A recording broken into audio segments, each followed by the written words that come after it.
milagros, este, perdón, eh, siempre hay reacciones encontradas y opuestas, ¿sí? Entonces, cuando Jesús se presenta como el Mesías, al hacerlo vienen diferentes reacciones. Y para esto vimos que hubo temas de amor y de odio, que así se llamó el estudio anterior, ¿sí? Y vimos que estaban en casa de Simón el leproso, recordarán, en Betania, en donde había una cena. Y ahí vimos también que estaba presente Lázaro, María, Marta, los tres hermanos, que la cena había sido en casa de Simón el leproso, bueno, más bien el ex leproso. Y vimos cómo cada uno tuvo diferentes reacciones, ¿sí? Hubo diferentes actitudes hacia Jesús. Vimos por un lado el servicio que prestaba Marta, ¿sí? Con ese don de servir, esa actitud de servicio que debiéramos tener todos como cristianos, ¿sí?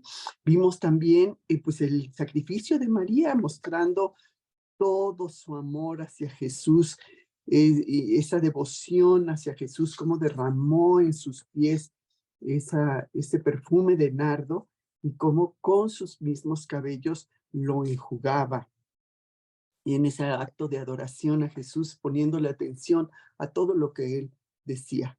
Vimos también la hipocresía de Judas, como molesto porque el desperdicio que se había hecho de ese perfume, que se pudo haber vendido en 300 denarios y con eso dar a los pobres. Pero vimos también que no era que le preocuparan los pobres, era que él era un hipócrita y que pues aparentando preocupación por los pobres, protesta porque se había desperdiciado, según él, ese, ese perfume y se podía haber aprovechado ese dinero.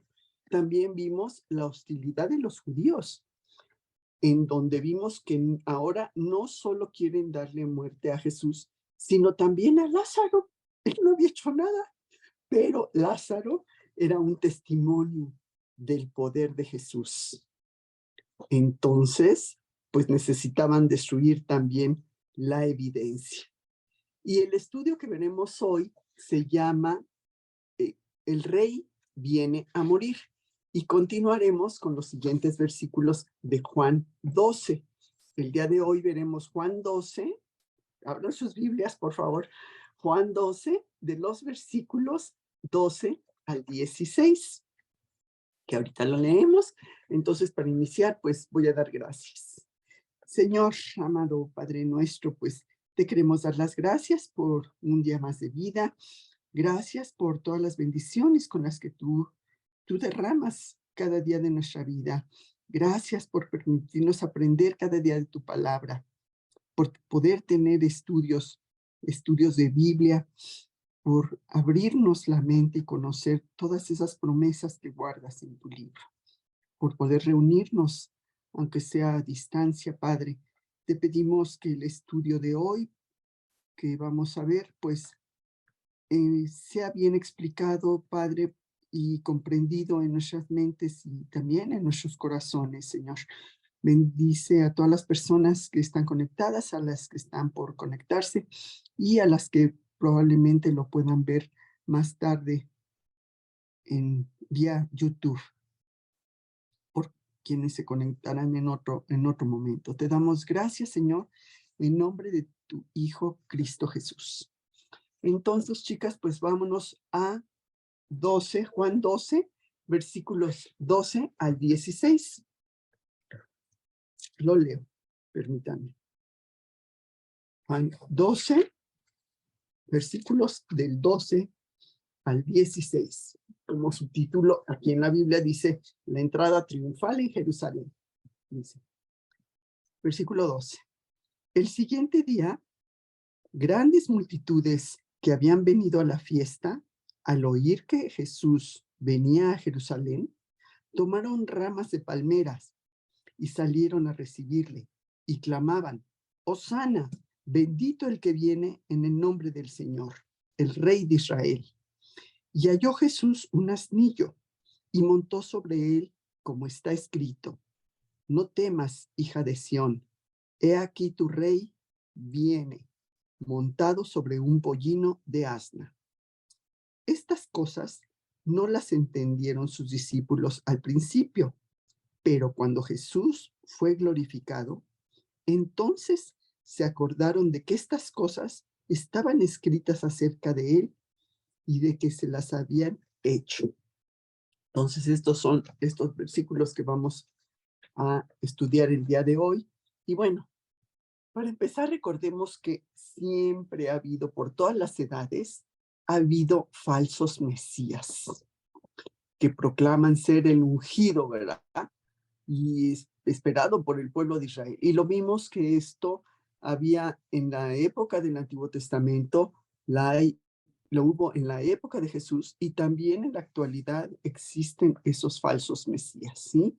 Muchos eran engañadores, unos buscaban pues prestigio, otros querían liberar al pueblo de la opresión, unos lo hacían por medio de la violencia, otros por medio de oración y ayuno, otros de manera política o religiosa, pero todos eran falsos mesías, del verdadero Mesías de Jesús de Nazaret.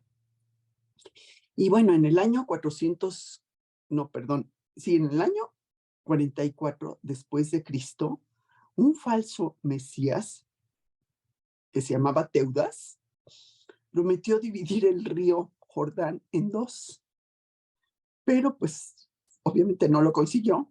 Los romanos lo masacraron a él y a sus seguidores. En otra ocasión, también creían que Pablo era un egipcio que había levantado una revuelta, ¿sí? Y esto lo vamos a ver en Hechos 21:38. Otra de las personas que se hacían pasar por Hechos, capítulo 21, versículo 38, dice, le están diciendo a Pablo esto. ¿No eres tú aquel egipcio que levantó una sedición antes de estos días y sacó al desierto los 4,000 sicarios? Este egipcio que había surgido como falso mesías decía que iba a derrumbar el muro de Jerusalén. Y pues su plan también fue frustrado por los romanos, ¿sí? Hubo otro en el siglo II que se llamó Simón Bar, que conquistó Jerusalén por 3 años, haciéndose llamar el Mesías. Pero pues los romanos lo capturaron y lo aplastaron también, ¿no? Y así ha habido muchísimos a lo largo del tiempo. Y Jesús profetizó que en los postreros días muchos Cristos aparecerían. Y vamos a verlo como lo dice en Mateo 24:11. El libro de Mateo, que es el primero del Nuevo Testamento, Mateo 24, versículo 11, en donde dice, muchos falsos profetas se levantarán y engañarán a muchos, ¿sí? Así como en el Antiguo Testamento menciona que hubo muchos falsos profetas que afirmaban haber recibido el mensaje de Dios y porque decían lo que la gente quería escuchar. Entonces, como comentaba, hubo también esos falsos profetas en la época de Jesús y los hay actualmente. Y Jesús nos advierte que no se les preste atención. Vamos ahora de ese mismo capítulo 24, el versículo 24. Dice, porque se levantarán falsos cristos y falsos profetas y harán grandes señales y prodigios, de tal manera que engañarán, si fuere posible, aún a los escogidos. Fíjate qué riesgoso, ¿verdad? Pero bueno, solo el que tengamos un fundamento sólido, que conozcamos bien la palabra de Dios, puede capacitarnos para percibir los errores y las distorsiones de esas falsas enseñanzas, de esos falsos maestros. Bueno, y sabemos que estos maestros, estos mesías, culminará cuando la aparición del anticristo. Vamos a verlo en 2 de Tesalonicenses 2, versículos 3 y 4. Segunda de Tesalonicenses 2, versículo 3 y 4. Dice: nadie os engañe en ninguna manera, porque no vendrán sin que antes venga la apostasía y se manifieste el hombre del pecado, el hombre de pecado, el hijo de perdición, el cual se opone y se levanta contra todo lo que se llama Dios o es objeto de culto, tanto que se siente en el templo de Dios como Dios, haciéndose pasar por Dios. Y bueno, sabemos que antes de la segunda venida de Cristo se alzará este hombre de pecado, este anticristo, ¿sí? Y será un hombre totalmente maligno, usado por Satanás y con el poder de Satanás. Y ahora vamos a ver el versículo 8 de ese mismo Tesalonicenses, segunda de Tesalonicenses 2, pero ahora el versículo 8, donde dice: y entonces se manifestará aquel inicuo, a quien el Señor matará con el espíritu de su boca y destruirá con el resplandor de su venida. Y el versículo 10 que dice: y con todo engaño de iniquidad para los que se pierden, por cuando no recibieron el amor de la verdad. Este hombre malvado usará gran poder y señales para engañar y para juntar a sus seguidores. Engañará a la gente y los no salvos creerán en sus mentiras. Y su estrategia es querer seducir al mundo para que lo adore. Entonces, qué importante es que conozcamos realmente todo lo que dice la palabra de Dios, que estemos atentos a todas esas cosas que nos advierte que vendrán.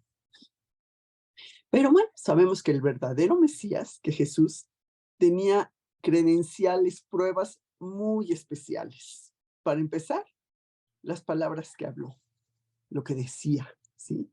Los milagros que realizó, las profecías que cumplió, probaron que él era el Mesías, que era Jesús. Todas esas profecías que ya estaban en el Antiguo Testamento. Ahora vamos a ver el libro de Mateo nuevamente, por favor. El capítulo 26, versículos 62 y al 64. Cuando Jesús estaba ante el sumo sacerdote, lo que le dice. Vamos a ver, Mateo 26, versículo 62 al 64, donde dice: y levantándose el sumo sacerdote, le dijo: ¿no respondes nada? ¿Qué testifican contra ti? Mas Jesús callaba. Entonces el sumo sacerdote le dijo: te conjuro por el Dios viviente que nos digas si tú eres el Cristo, el Hijo de Dios. Jesús le dijo: tú lo has dicho. Y además os digo que desde ahora veréis al Hijo del Hombre sentado a la diestra del poder de Dios y viniendo en las nubes del cielo. Jesús aquí está declarando su realeza en términos muy, muy claros. Al llamarse el Hijo del Hombre, está afirmando que Él es el Mesías. Vamos ahora al libro de Juan. Juan, capítulo 4, versículo 25 y 26. Juan 4, 25 y 26. Dice, aquí es cuando está hablando Jesús con la mujer samaritana en el pozo. Y Jesús le dice quién era él. Entonces vamos a Juan 4, 25 y 26. Dice, le dijo la mujer: sé que ha de venir el Mesías llamado el Cristo.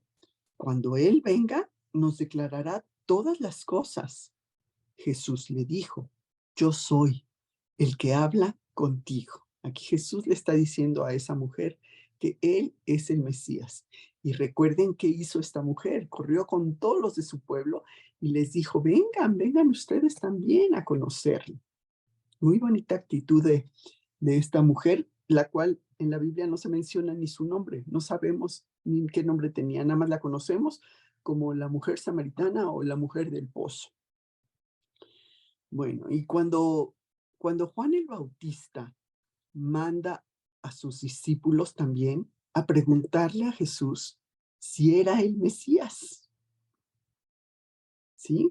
Recordemos que Juan el Bautista estaba apresado, estaba en prisión porque Herodes lo había metido a prisión porque Juan lo había condenado públicamente por su pecado de haber andado con la esposa de su hermano Felipe.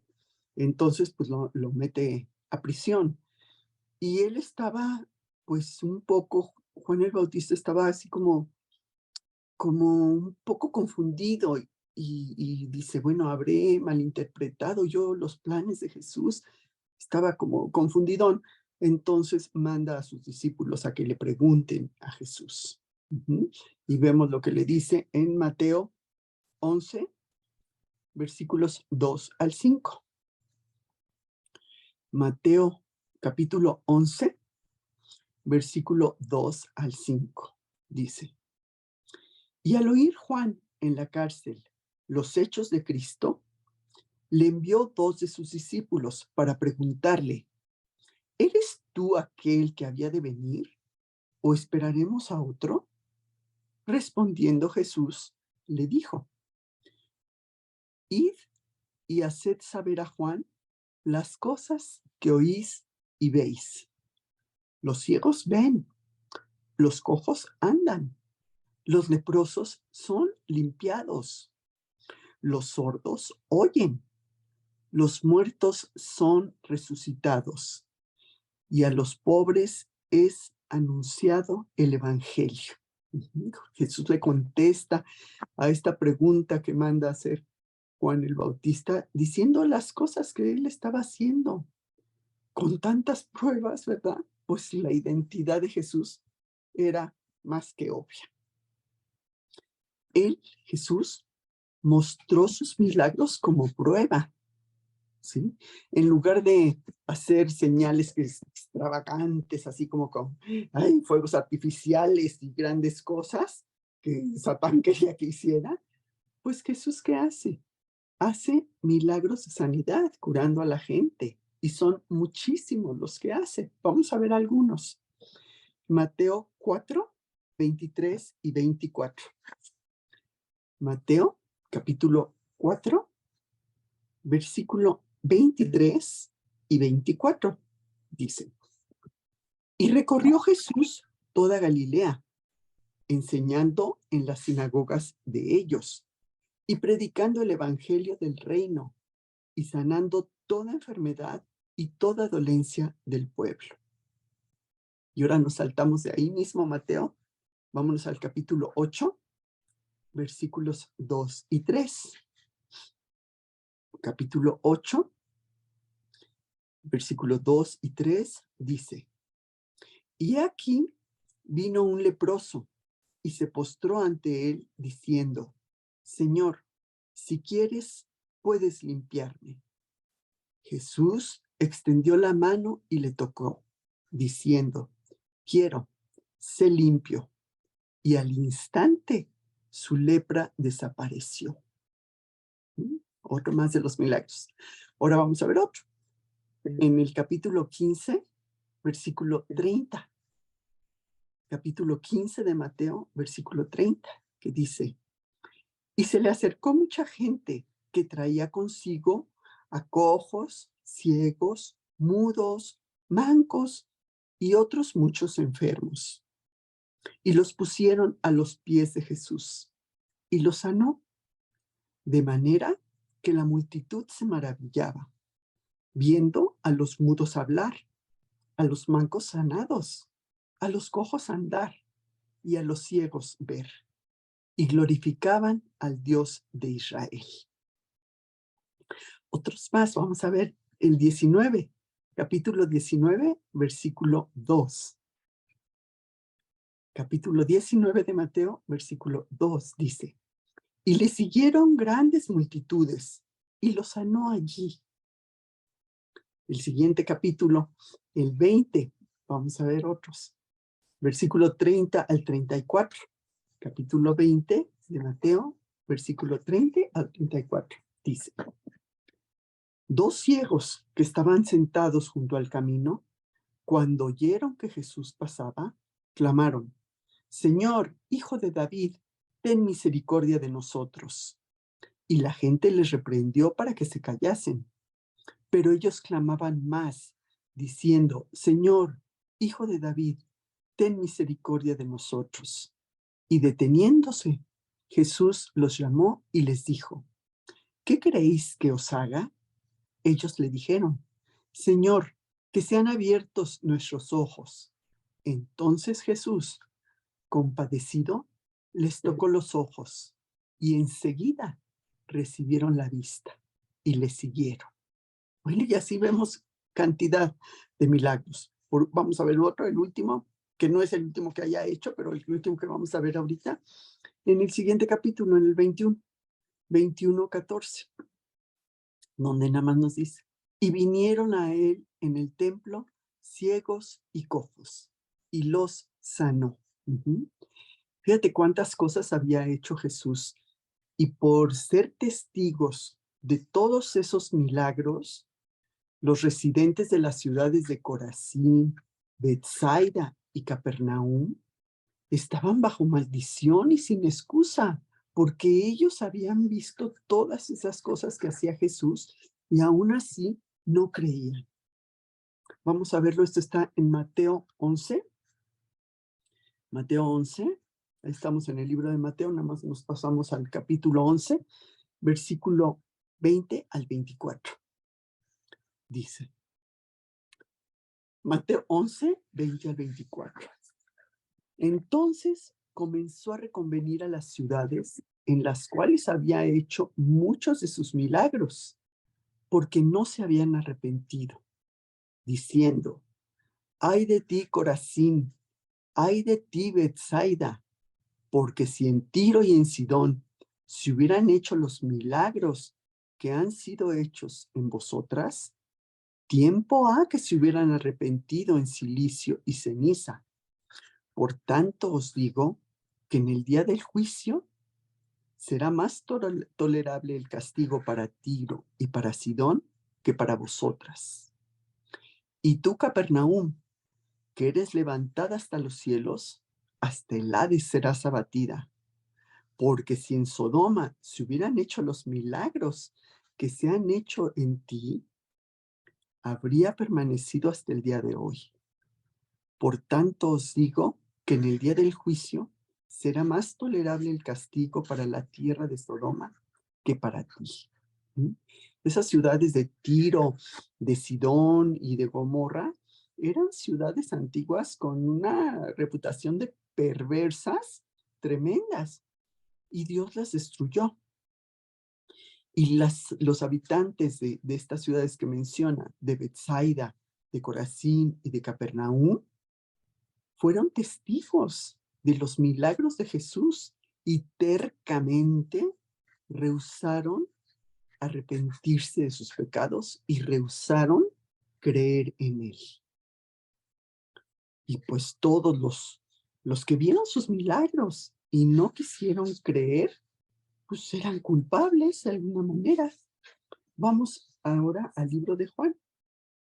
Juan 12, versículo 37 al 41. Juan 12, versículo 37 al 41.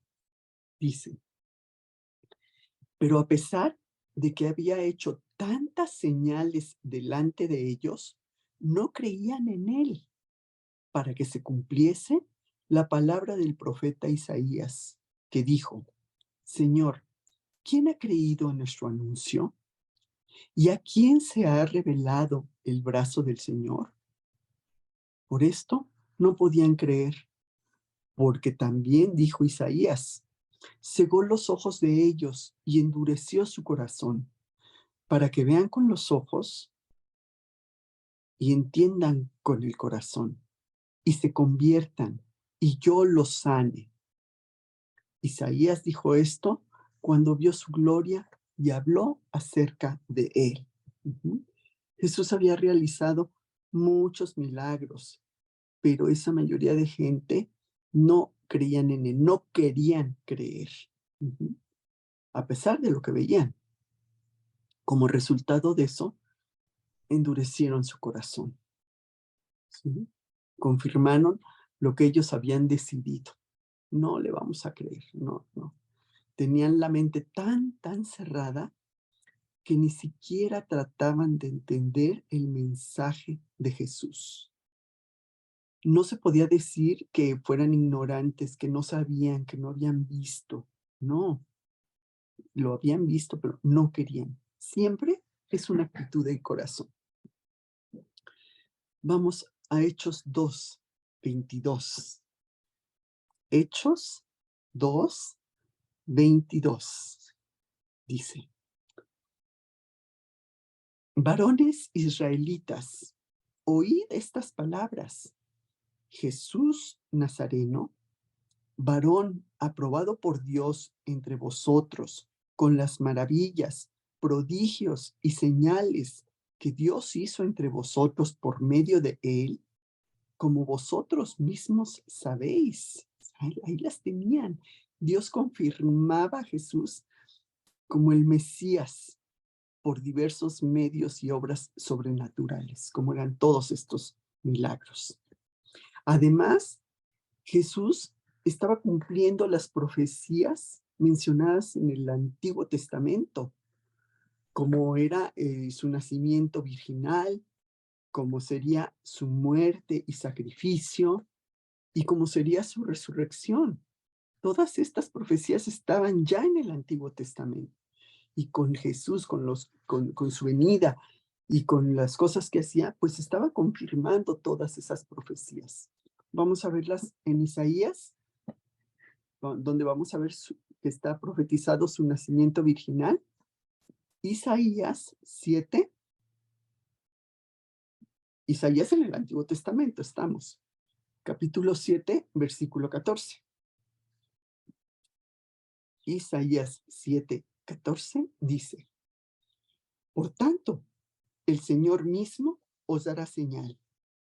He aquí una virgen concebirá y dará a luz un hijo y llamará su nombre Emmanuel. Sí, aquí está la profecía del nacimiento del Mesías.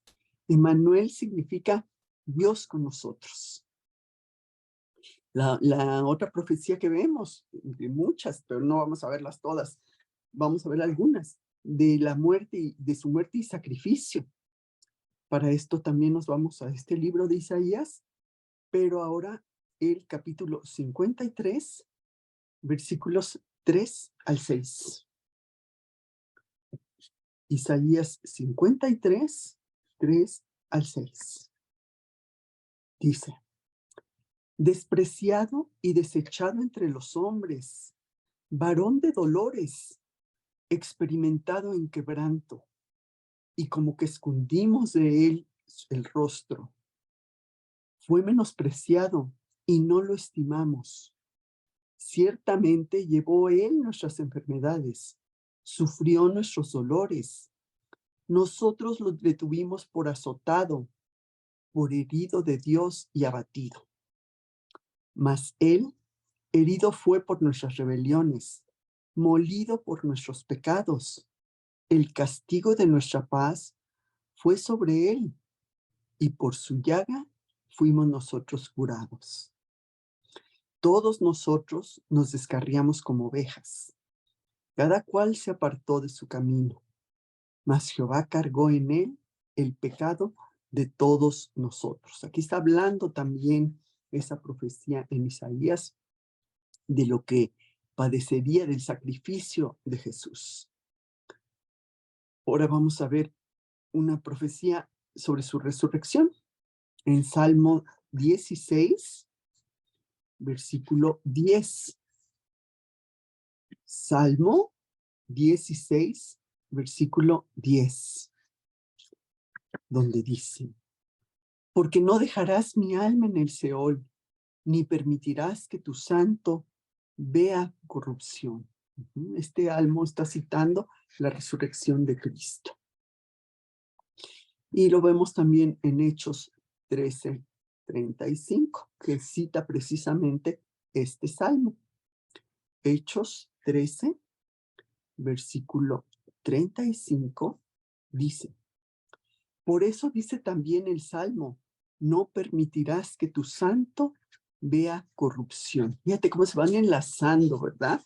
El Antiguo Testamento y se va comprobando en el Nuevo Testamento. Bueno, y en la sección que nos toca estudiar hoy, precisamente de Juan 12, en donde describe la entrada triunfal a Jerusalén, donde Jesús oficialmente se presenta a Israel como el Mesías y el Hijo de Dios. Con esto, pues, se desencadenó una serie de eventos que lo llevarían a la muerte que estaba ya predestinada por Dios. ¿Sí? El Rey Jesús venía a morir en el tiempo exacto, ante una multitud apasionada, de manera predicha, porque ya estaba dicho que así sería, y ante la perplejidad de sus discípulos. Todo en concordancia, todo en línea con el Evangelio, que nos presenta cómo Jesús cumple esas profecías del Antiguo Testamento en el momento exacto. Vamos al primer versículo que nos toca ver hoy, que es Juan 12, la primera parte. Si quieren dejar una marquita en Juan 12 para que fácilmente regresemos ahí, dice, el siguiente día, grandes multitudes que habían venido a la fiesta al oír que Jesús venía a Jerusalén. ¿Sí? Esto sucede después de la cena que habían tenido en Betania con Simón el leproso, lo que vimos en el estudio anterior. Después de esto, él viene a Jerusalén, cuando es víspera de la Pascua. Entonces, había muchísima gente que iba precisamente a Jerusalén a la fiesta de la Pascua. El día siguiente, pues era lunes por la mañana, ¿sí? El día después de la cena de Betania. Y esa noche,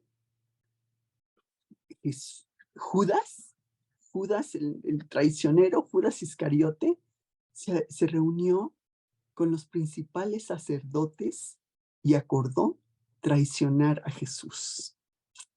Vamos a verlo en Mateo 26, versículo 14 al 16. Mateo 26, 14 al 16. Dice, entonces, uno de los 12, que se llamaba Judas Iscariote, fue a los principales sacerdotes y les dijo, ¿qué me queréis dar? Y yo os entregaré. Y ellos le asignaron 30 piezas de plata, y desde entonces buscaba oportunidad para entregarle. Pero Jesús no estaba bajo los planes de sus enemigos. Él tenía total control de las circunstancias. El tiempo exacto había llegado para morir, pero bajo sus propios términos, no en el momento en que quisieran sus enemigos.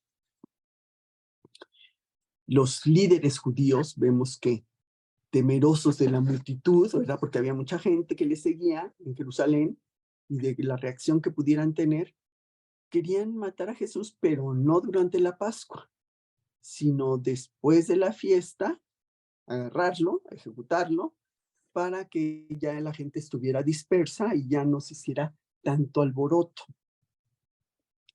Vamos a verlo en Mateo 26, ahora versículo 3 al 5, por favor. En el capítulo en el que estamos, pero nos vamos antes a los versículos 3 y 5, que dice, entonces los principales sacerdotes, los escribas y los ancianos del pueblo Se reunieron en el patio del sumo sacerdote llamado Caifás y tuvieron consejo para prender con engaño a Jesús. ¿Mm? Sí, porque la popularidad de Jesús era tanta que temían arrestarlo durante la Pascua para que no se hiciera algún disturbio, ¿no? Y Lucas 22:2, vamos a ver también.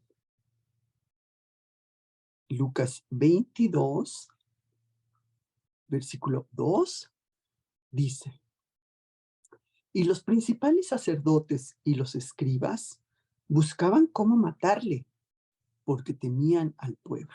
Entonces querían que ya hubiera pasado la fiesta para que ya algunas personas hayan regresado a sus hogares, ya no fuera a armarse un gran escándalo. Pero independientemente de los planes de sus enemigos, Jesús moriría, pero en el tiempo preciso predestinado por Dios. En ese momento sería, no cuando ellos quisieran. Entonces vamos ahora a Juan 19, donde vamos a ver cuando está Jesús con Pilato. Juan 19, versículo 10 y 11. Juan capítulo 19, versículo 10 y 11. Dice: entonces le dijo Pilato: ¿a mí no me hablas? ¿No sabes que tengo autoridad para crucificarte y que tengo autoridad para soltarte? Respondió Jesús: ninguna autoridad tendrías contra mí si no te fuese dada de arriba. Por tanto, el que a ti me ha entregado, mayor pecado tiene. Durante este juicio vemos que Jesús es el que tiene el control, no Pilato, ni los líderes religiosos. Jesús sabía el plan de Dios y el propósito de ese juicio. Vamos a Hechos, el libro de Hechos. Después de Juan está el libro de Hechos, Hechos 2, 23. Hechos, capítulo 2, versículo 23, dice: a este, entregado por el determinado consejo y anticipado conocimiento de Dios, prendisteis y matasteis por manos de inicuos, crucificándole. Todo lo que le sucedió a Jesús estaba bajo el control de Dios. Sus planes no serían afectados ni por el gobierno romano ni por los oficiales judíos. Desde la eternidad, Dios predeterminó que Jesús moriría en una muerte de cruz, en expiación, como parte de su plan preparado de antemano. Vamos a verlo en Hechos, Hechos 4, 27 y 28. Hechos 4, 27 y 28 dice: porque verdaderamente se unieron en esta ciudad contra tu santo Hijo Jesús, a quien ungiste, Herodes y Poncio Pilato, con los gentiles y el pueblo de Israel, para hacer cuanto tu mano y tu consejo habían determinado que sucediera. Sí, porque Dios es soberano en todo, sobre todo lo que sucede, ¿sí? No hay ni líder, ni ejército, ni gobierno que pueda obstaculizar a Dios. Vamos a Gálatas ahora. Gálatas 4, versículo 4 y 5. Gálatas 4, versículo 4 y 5. Dice, Gálatas 4, 4 y 5. Pero cuando vino el cumplimiento de tiempo, Dios envió a su Hijo, nacido de mujer, y nacido bajo la ley, para que redimiese a los que están bajo la ley, a fin de que recibiésemos la adopción de hijos.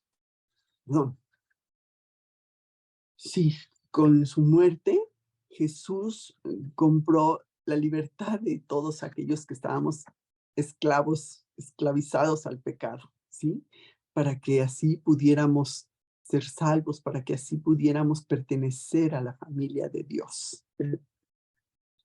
Y bueno, vemos que aquí ese Cordero de Dios, Jesús, sería sacrificado en el tiempo de la Pascua, porque Cristo es nuestra Pascua. Vamos a ver 1 Corintios 5, 7. 1 Corintios, capítulo 5, versículo 7. Primera de Corintios, dice: limpiaos pues de la vieja levadura, para que seáis nueva masa, sin levadura como sois, porque nuestra Pascua es Cristo. Ya fue sacrificada por nosotros. Cristo es ese Cordero Pascual, es el sacrificio perfecto por nuestros pecados. Ya no se necesitan otro tipo de sacrificio. ¿Qué sacrificio pudiera ser mayor a lo que Jesús hizo en la cruz? No hay. Entonces, ¿qué tenemos que hacer? Apropiarnos de ese sacrificio que ya fue hecho, ya fue realizado por Jesús. Sí, por eso Cristo, en esta ocasión, preparó todo, preparó el públicamente entrar a Jerusalén en ese justo tiempo, ¿sí? Porque él sabía que la aclamación de la gente, lo aclamaría, está entrando como rey, lo enfurecería a los líderes judíos y los haría, pues, estar más desesperados por querer atraparlo y matarlo, ¿sí? O sea, Dios usaría esa necedad y esa maldad de los hombres perversos para cumplir sus propósitos. Ahora, bueno, vemos que hasta ahora Jesús nunca había permitido que sus enemigos le quitaran la vida. Había habido oportunidad de que lo agarraran, pero no había sido así, porque no era el tiempo de Dios, ¿sí? Entonces, habíamos visto que, bueno, Jesús de alguna manera había evitado el provocar innecesariamente confrontación pública. Y en muchas ocasiones habían intentado atraparlo y él sencillamente se había ido de entre ellos. Vamos a ver Mateo 12. Mateo capítulo 12, versículo 14 y 15. Dice, Mateo 12, versículo 14 y 15 dice: y salidos los fariseos, tuvieron consejo contra Jesús para destruirle. Sabiendo esto, Jesús se apartó de allí y le siguió mucha gente y sanaba a todos, ¿sí? En esa ocasión, Jesús había decidido salir de la sinagoga antes de que se armara un enfrentamiento, porque no había llegado la hora, no había llegado su hora. Vamos a ver también Juan 7, capítulo 7, versículo 1. Juan 7, versículo 1 dice: después de estas cosas, andaba Jesús en Galilea, pues no quería andar en Judea, porque los judíos procuraban matarle. Jesús impide cualquier contratiempo a ese plan soberano que ya existía de Dios, ¿sí? Jesús se somete al tiempo perfecto de Dios. No era cuando estas personas quisieran, era en el tiempo que Dios tenía. Y bueno, vemos que aquí, cuando lo querían atrapar, cuando lo querían matar, él se iba, sencillamente.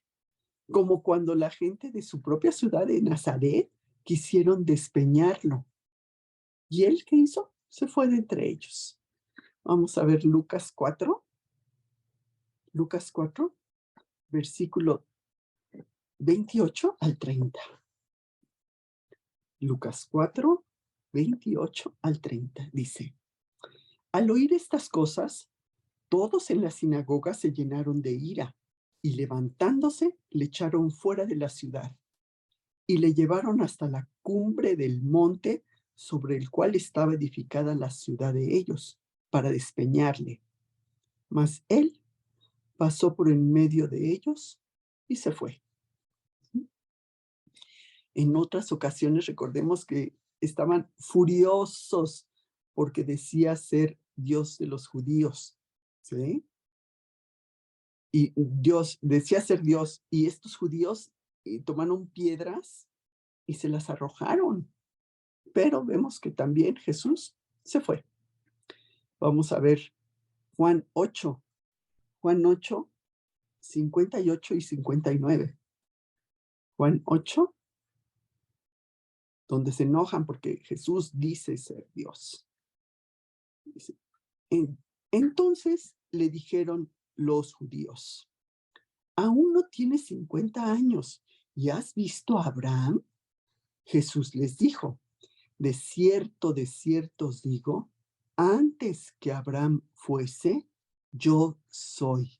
Fíjate, aquí es una de las declaraciones más poderosas de Jesús. Claramente está proclamando su divinidad al decir que él existía antes que Abraham naciera. Y se refiere a sí mismo con ese nombre santo de Dios de yo soy.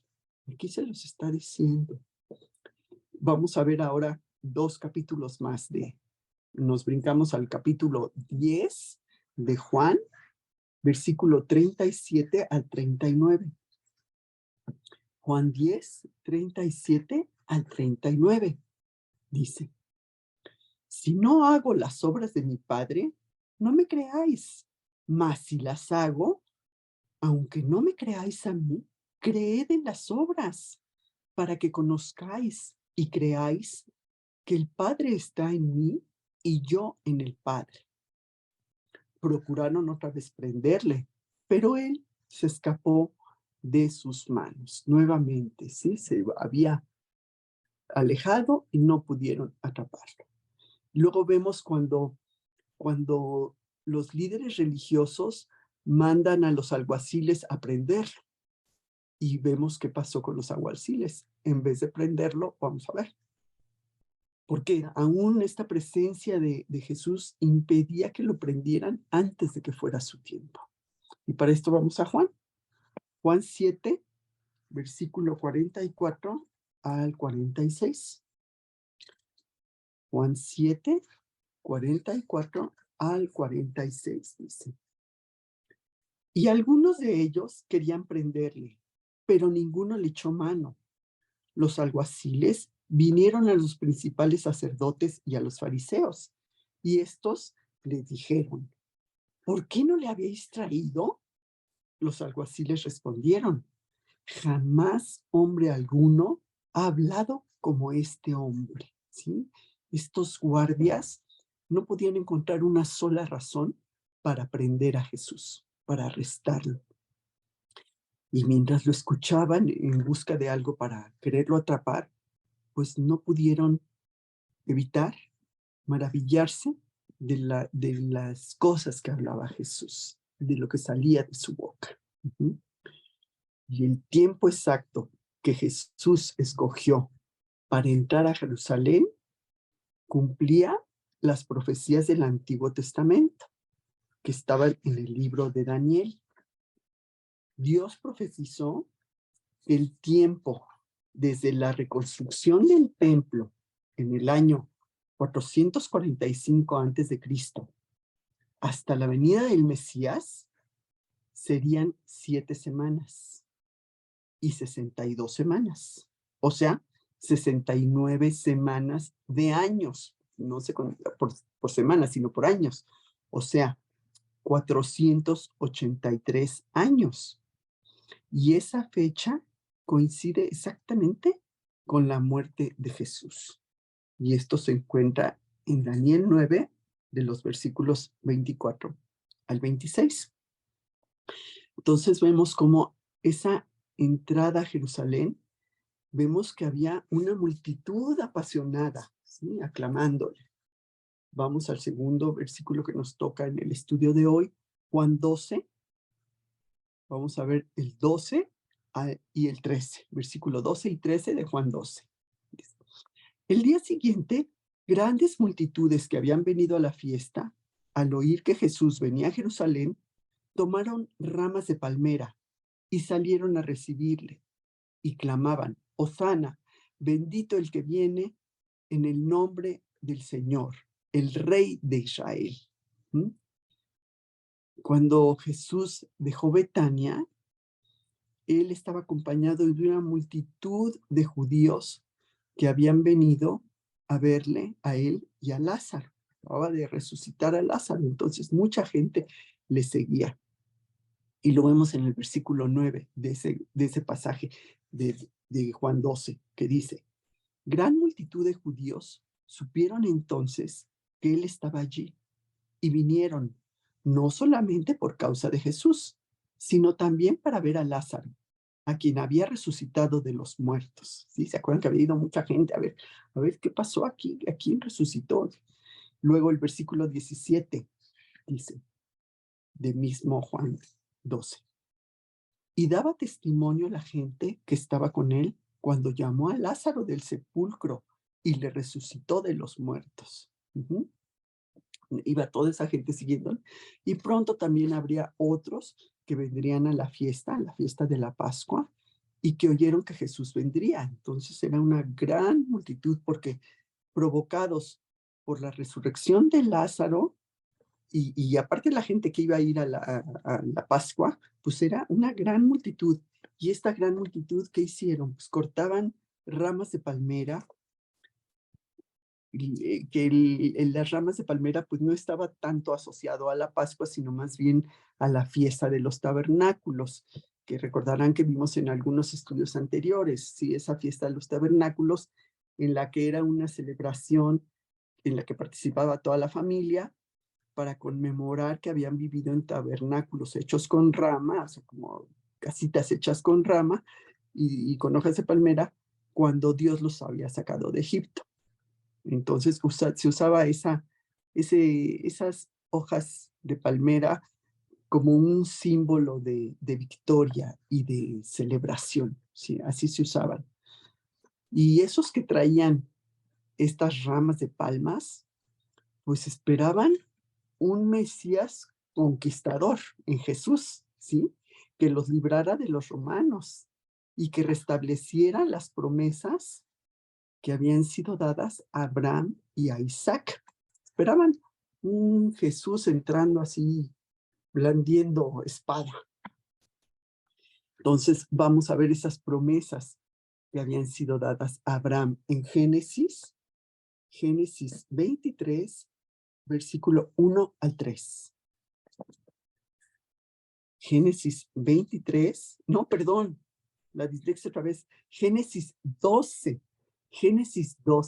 versículo 1 al 3, perdón, Génesis 12, versículo 1 al 3, dice: pero Jehová había dicho a Abraham: vete de tu tierra y de tu parentela y de la casa de tu padre, a la tierra que yo te mostraré, y haré de ti una gran nación, y te bendeciré, y engrandeceré tu nombre, y serás bendición. Bendeciré a los que te bendijeren, y a los que te maldijeren, maldeciré.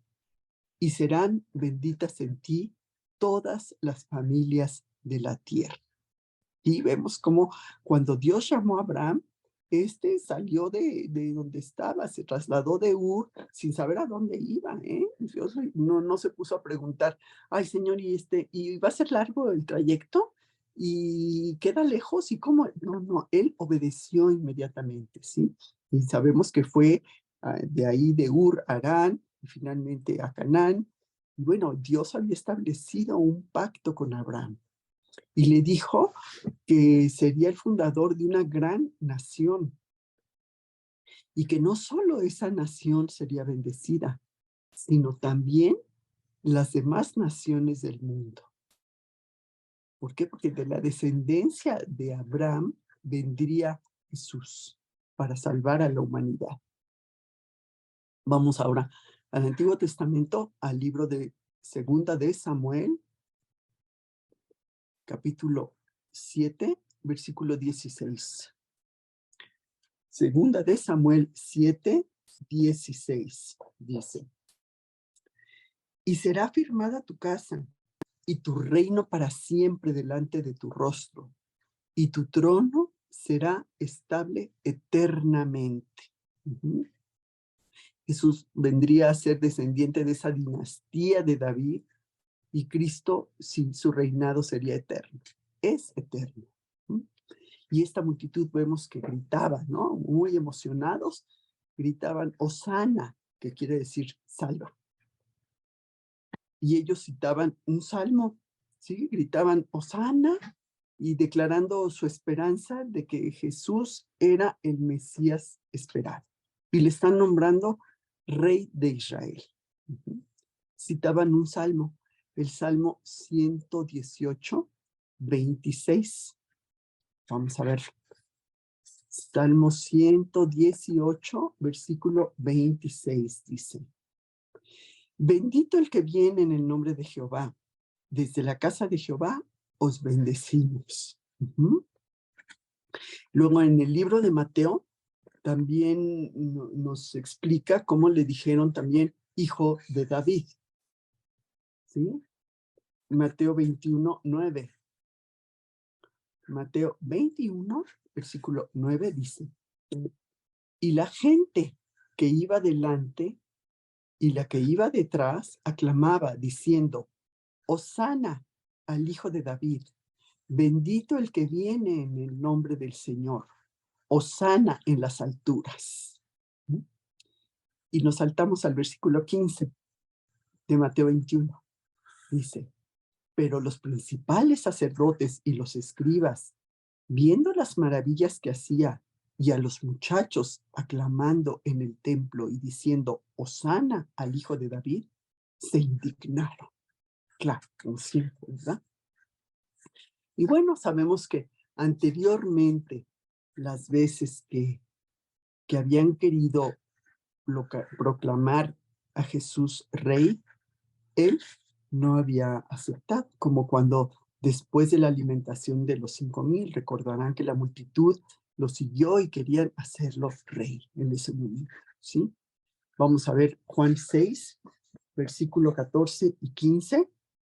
Juan 6, 14 y 15 dice: aquellos hombres, entonces, viendo la señal que Jesús había hecho, dijeron, este verdaderamente es el profeta que había de venir al mundo.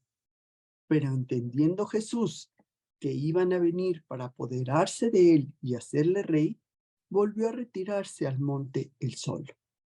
Después, como les decía, de esta alimentación de los 5,000, después de ver que Jesús sanaba y alimentaba, ellos querían un Mesías que supliera todas esas necesidades físicas. Querían un Mesías terrenal y político, ¿sí? Que los librara de la opresión romana. No querían un rey que los dirigiera espiritualmente. Querían más terrenal, ¿no? Pero en esta ocasión, cuando la entrada a Jerusalén, él aceptaba el que le llamaran rey, pero no un rey como ellos querían, no un rey terrenal, sino en sus términos, como un rey, como el que salva, como el que vino en el nombre del Señor, como el rey de Israel, ¿sí? Porque él merecía ese elogio. Vamos a ver Mateo 1:21, donde vamos a ver ese rey que salva. Mateo 1:21, cuando el ángel se le aparece a María y que le dice, Mateo 1:21 dice, y dará a luz un hijo, llamarás su nombre Jesús, porque él salvará a su pueblo de sus pecados. Jesús significa el Señor salva. Jesús vino a la tierra a salvarnos de nuestros pecados y de las consecuencias de nuestros pecados, porque nosotros no podemos salvarnos por nuestra propia cuenta. No importa cuán buenos nos sintamos y creemos que somos. No podemos eliminar nuestra naturaleza pecaminosa que hay en nosotros. Solo Jesús puede hacerlo. Jesús no vino a ayudar a la gente que se salve por sí misma. No, no es así. Sino que vino para ser nuestro Salvador. El Salvador que nos libera del poder del pecado. Él es nuestro Salvador. Él vino en nombre del Señor. Vamos a ver ahora Juan 5:43. Juan, capítulo 5, versículo 43. Yo he venido en nombre de mi Padre, y no me recibís. Y a otro que viniere en su propio nombre, a ese recibís. ¿Sí? ¿Cómo le está diciendo? Ellos aceptaban a cualquier charlatán que cumpliera con sus expectativas y no a Jesús. ¿Sí? Y vamos a ver cuando dice el Rey de Israel. Mateo 27, versículo 11. Mateo 27, perdón, versículo 11. Jesús, pues, estaba en pie delante del gobernador, y éste le preguntó, diciendo, ¿eres tú el rey de los judíos? Y Jesús le dijo, tú lo dices. Y cuando Jesús está ante Pilato. Porque él merecía este nombre, este elogio de rey. Vamos a Mateo 21, 15 y 16. Mateo, capítulo 21, versículo 15 y 16. Donde está nuevamente con estos principales sacerdotes. Dice, pero los principales sacerdotes y los escribas, viendo las maravillas que hacía y a los muchachos aclamando en el templo y diciendo, Hosana al hijo de David, se indignaron y le dijeron, ¿oyes lo que estos dicen? Y Jesús les dijo, sí, ¿nunca leísteis de la boca de los niños y de los que maman, perfeccionaste la alabanza? Aquí Jesús le replica al sumo sacerdote del templo y a los escribas, una vez más afirmando su deidad, su derecho a ser alabado como Dios. Bueno, vemos que aquí los que le aclamaban, pero Jesús se entristece ante esa superficialidad de esta gente, de esa actitud superficial ante él, ¿sí? Porque él sabía que muchos de los que le estaban aclamando en ese momento, días después, estarían pidiendo su crucifixión. ¿Sí?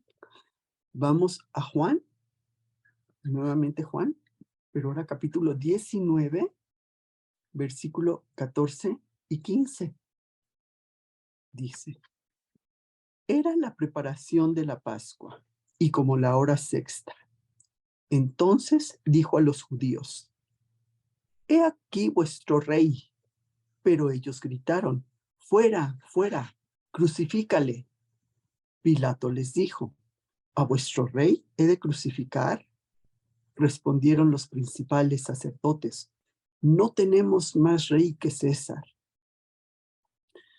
Cuando Jesús está aquí ante Pilato, y el deseo de esos líderes religiosos era deshacerse de Jesús, a pesar del gran odio que tenían hacia Roma, ¿no? Y cómo gritaban, no tenemos más rey que César. Luego, el versículo 19 de Juan 19 dice, escribió también Pilato el título que puso sobre la cruz, el cual decía, Jesús Nazareno, rey de los judíos. ¿Sí? Porque en las ejecuciones se acostumbraba a atar una tabla en el extremo, en un lado, en este caso en la cruz, arriba, en el que decía el delito de la víctima, ¿sí? Y Pablo coloca el letrero para, de alguna manera, pues humillar a esos líderes judíos y mostrarle ese desprecio, ¿sí? Esa burla que aquí tienen a su rey, miren. Y vemos que, bueno, esto ya estaba predeterminado. Ujú.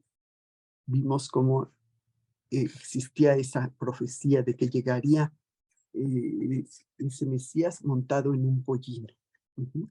Y Jesús pide que le traigan un asno, un pollino. Vamos a Mateo 21, versículo 1 al 3. Mateo 21, versículo 1 al 3, que dice: Cuando se acercaron a Jerusalén y vinieron a Betfagé, al monte de los olivos, Jesús envió 2 discípulos, diciéndoles: Id a la aldea que está enfrente de vosotros, y luego hallaréis un asna atada y un pollino con ella. Desatadla y traédmelos. Y si alguien os dijere, decid, el Señor los necesita, y luego los enviará. Ujú. Y los discípulos obedecieron esto, hicieron lo que él les mandó. Vamos a ver los versículos 6 y 7 del mismo Mateo. Mateo 21, 6 y 7 dice: Y los discípulos hicieron como Jesús les mandó, y trajeron el asna y el pollino, y pusieron sobre ellos sus mantos, y él se sentó encima. Ujú. Vemos que está el pasaje paralelo también en Lucas 19:35, que dice: Y lo trajeron a Jesús, y habiendo echado sus mantos sobre el pollino, subieron a Jesús encima. Ujú. Y aquí, fíjate, Jesús entrando a Jerusalén en un pollito, en un pollino de asnos, en un burrito. Cuando Jesús entró a Jerusalén montado sobre este pollino, está afirmando su realeza mesiánica y asimismo su humildad. ¿Sí? No entró en un caballo blanco con oros y con mantos rojos. ¿Sí? Y aquí vemos cómo lo recibe como a un rey. Mateo 21, versículo 8. Mateo 21, 8 dice: Y la multitud, que era muy numerosa, tendía sus mantos en el camino, y otros cortaban ramas de los árboles y las tendían en el camino. El extender así sus vestidos y los mantos en la calle era como un acto de homenaje reservado para la alta nobleza, para los reyes, ¿no? Y sugiriendo que esa multitud reconocía su derecho a ser el rey de los judíos. La multitud le estaba dando la bienvenida. Sin embargo, como vemos, ¿no? Esa misma gente cedería a esa presión política y lo abandonaría días después. Bueno, en el versículo 13 de Juan 12, versículo 13, Juan 12, dice, volvemos a ver: tomaron ramas de palmera y salieron a recibirle, y clamaban: Hosana, bendito el que viene en nombre del Señor, el Rey de Israel. Ujú. Lucas, pasaje paralelo, 19:38, Lucas 19:38, diciendo: bendito el Rey que viene en el nombre del Señor, paz en el cielo y gloria en las alturas. Ujú. Él estaba cumpliendo la profecía, otra de las profecías que venía en Zacarías. Vamos al libro de Zacarías en el Antiguo Testamento. Zacarías 9:9, en donde dice: Alégrate mucho, hijo de Sión, da voces de júbilo, hija de Jerusalén. He aquí, tu rey vendrá a ti, justo y salvador, humilde y cabalgando sobre un asno, sobre un pollino, hijo de asna. Fíjate, esta profecía de esta entrada a Jerusalén, de Jesús a Jerusalén montado en el pollino, fue predicha más de 500 años de que ocurriera. Una más de las profecías que Jesús estaba cumpliendo. Pero bueno, si hubiera querido entrar como un rey conquistador, hubiera entrado, como decía, en un caballo blanco, con espada en mano y cortando cabezas, ¿verdad? Pero más bien entró como un humilde príncipe de paz. Ellos no notaron esto, la multitud no notó esto, y continuaron alabándolo hasta el centro de la ciudad. Pero también sabemos que en su segunda venida de Cristo, Él sí vendrá montado en un caballo blanco. Y esto viene en el libro de Apocalipsis, de las Revelaciones. Apocalipsis 19, versículo 11, dice. Apocalipsis, que es el último libro, 19, 11. Entonces vi el cielo abierto, y aquí un caballo blanco, y el que lo montaba se llamaba Fiel y Verdadero, y con justicia juzga y pelea. El Jesús, que subió al cielo y está sentado a la diestra del Padre, volverá para establecer un reino justo, ¿sí? Y ahí sí vendrá montado en un caballo blanco, a derrocar al anticristo y a derrocar a Satanás. Bueno, en este pasaje también vemos la perplejidad de los discípulos. Estaban así, asombrados, ¿no? No entendían. Juan 12, versículo 16. Juan 12, perdón, versículo 16 dice, estas cosas no las entendieron sus discípulos al principio, pero cuando Jesús fue glorificado, entonces se acordaron de que estas cosas estaban escritas acerca de él y de que se había hecho. Ni la multitud, ni los discípulos entendieron completamente el significado de lo que pasaba. No comprendían que no venía como conquistador, sino como salvador. Y aún después de la resurrección, no acababan de entender. Vamos a ver en Hechos, por favor. Hechos, Hechos, capítulo 1, versículo 6. Hechos 1, 6, dice, entonces los que se habían reunido le preguntaron diciendo, Señor, ¿restaurarás el reino de Israel en este tiempo? Durante el ministerio de Jesús, los discípulos se preguntaban continuamente cuándo restablecería él su reino, ¿sí? Porque desde el punto de vista tradicional, pues el Mesías sería un líder que liberaría a Israel del yugo romano. Pero Jesús venía a implantar un reino espiritual, no un reino terrenal, un reino espiritual que sería establecido en el corazón de cada creyente. Eso es lo que ese reinado vino Jesús a poner. Pero no fue sino hasta después de la llegada del Espíritu Santo que los discípulos lo comprendieron.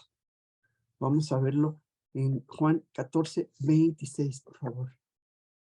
Juan 14, 26. Dice, mas el Consolador, el Espíritu Santo, a quien el Padre enviará en mi nombre, Él os enseñará todas las cosas y os recordará todo lo que yo os he dicho. Jesús le está diciendo que el Espíritu Santo les recordará lo que Él ya les había enseñado.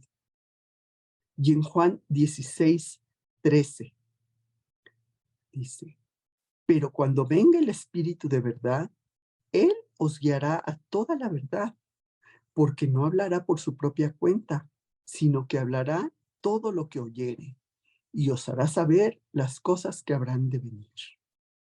El Espíritu Santo los guiará y les haría entender muchas cosas. Y así a nosotros, el Espíritu Santo nos ayuda a distinguir la verdad que se reveló en Cristo. Él nos guía. Y bueno, Jesús era el rey como ningún otro, ¿sí? Y toda esta parafernalia y estas circunstancias no lo cambiaron de ser manso y humilde. Mateo 11, 28 y 29. Mateo 11, 28 y 29. dice, venid a mí todos los que estáis trabajados y cargados, y yo os haré descansar. Llevad mi yugo sobre vosotros y aprended de mí, que soy manso y humilde de corazón, y hallaréis descanso para vuestras almas. Qué bonito como dice, ¿verdad? Venid a mí todos los que estéis trabajados y cargados, y yo os haré descansar. Podemos estar llevando esas cargas pesadas aquí en la espalda y andar cargándolas, o pedirle a Jesús que nos libere de esas cargas. Y Jesús nos promete ese descanso, ¿sí? Nos promete, el descanso que promete es esa paz con Dios, es ese amor. ¿Sí? Y aprendamos a dejar todas esas cargas en Jesús, en manos de Jesús. Y bueno, vemos que Jesús, en lugar de derrotar a sus enemigos por la fuerza, los conquistó con su muerte. Vemos Hebreos 2:14. Hebreos capítulo 2, versículo 14, dice, así que, por cuanto los hijos participaron de carne y sangre, él también participó de lo mismo, para destruir por medio de la muerte al que tenía el imperio de la muerte. Esto es, al diablo. Jesús decidió para sí adoptar esa naturaleza con el fin de poder dar redención para la humanidad. Jesús vino a la tierra a morir, y a partir de su muerte pudo conquistar la muerte con su resurrección. Jesús tuvo que hacerse humano para poder morir y resucitar, a fin de destruir el poder de Satanás sobre la muerte. Y cuando somos creyentes, la muerte es diferente a como la ve todo el mundo, ¿sí? La muerte es solamente la entrada a la vida eterna. Y la muerte no es un fin, más bien es la entrada a una vida nueva. Vamos a ver ahora Colosenses 2:15. Colosenses 2:15, que dice, y despojando a los principados y a las potestades, los exhibió públicamente, triunfando sobre ellos en la cruz. Jesús despojó a sus enemigos. El mal ya no tiene ningún poder sobre los creyentes, porque Cristo lo ha desarmado. Nos ha librado de la potestad de las tinieblas y nos ha trasladado al reino de su amado Hijo. En la cruz, pero desarmó por completo a Satanás, ¿sí? Cristo ganó la batalla, donde los esfuerzos para detener el plan divino de redención fueron frustrados, porque no acabó ahí la historia, que a Jesús lo crucificaron y estuvo ahí y luego lo sepultaron. No, Jesús resucitó y es un Cristo vivo. Y bueno, vimos en este pasaje cómo Jesús fue rechazado y despreciado en su primera venida, pero un día regresará como Rey de Reyes y Señor de Señores. Vamos a ver Isaías 53:3, que si quieres no lo busques, ya lo habíamos buscado, lo retomo nada más, diciendo, despreciado y despechado entre los hombres, varón de dolores, experimentado en quebranto, y como que escondimos de él el rostro, fue menospreciado y no lo estimamos. ¿Sí? Aquí el profeta estaba viendo por adelantado el odio y el rechazo de la humanidad hacia el Mesías, quien no solo sufrió ese abuso exterior, todas las cosas que le hicieron, le pusieron una corona de espinas, lo golpearon, lo abofetearon, todo eso, sino también, eso fue las cosas exteriores, pero más fuerte fue la profunda aflicción interior que seguramente él sintió por esa falta de gratitud y esa respuesta por parte de quien él había venido a salvar. Sí, imagínate lo que ha de haber sentido Jesús en ese momento. Él viene a pagar por tus pecados y están haciéndole todas esas cosas, esa falta de gratitud y esa respuesta horrible, ¿no? Pero bueno, sabemos que un día vendrá como Rey de Reyes y esto lo vemos en Apocalipsis, el último libro de la Biblia y el último versículo que veremos hoy, que dice, Apocalipsis capítulo 19, versículo 16. Dice, y en su vestidura y en su muslo tiene escrito este nombre, Rey de Reyes y Señor de Señores. Este título señala la soberanía de nuestro Dios, ¿sí? Su entrada en ese entonces marcará el fin de todos los poderes falsos, sobre todos los gobernadores humanos, ¿sí? Él cumplirá las profecías de su segunda venida como lo hizo con la primera. Aunque haya gente que no crea en eso, bueno, la Biblia nos está diciendo, así como, ¿se acuerdan con Noé? Cuando él construyó la barca, cuando Dios le mandó las instrucciones precisas para que construyera la barca, muchos no le creyeron, como, ¿qué estás haciendo? Aquí ni siquiera es puerto, nunca había llovido, o sea, como, ¿para qué estás haciendo eso? Pero Noé había obedecido. Él fue fiel y obedeció. ¿Y qué pasó? Pues se vino el diluvio y solo él y su familia se había salvado. Muchos no le creyeron. Y así cuando sabemos, la Biblia nos está diciendo que Jesús vendrá en su segunda venida, pues también habrá muchos que no crean. Pero nosotros sí creemos en lo que dice Jesús. Sí creemos en lo que Dios nos dice, lo que Dios nos enseña. Y pues esta es la enseñanza que nos muestra hoy este estudio. Y bueno, pues para finalizar, que creo que nos pasamos un poquito del tiempo, pero para finalizar, pues voy a, voy a orar, chicas. Dice, amado Padre, pues te queremos dar muchas gracias por haber enviado a tu Hijo para salvarnos, para al aceptarlo nosotros en nuestros corazones, pasar a formar parte de tu familia y así pues poder ser llamados hijos tuyos. Queremos que Jesús sea el Rey de nuestros corazones, Señor, el amo y Señor en nuestras vidas. Queremos siempre obedecerte como siervos fieles y servirte en todas las cosas que hagamos, Padre, en nuestra vida. Gracias, Señor, por estar siempre con nosotros. Gracias por tenerte en nuestro corazón. Amén. Pues chicas, este es el estudio de hoy.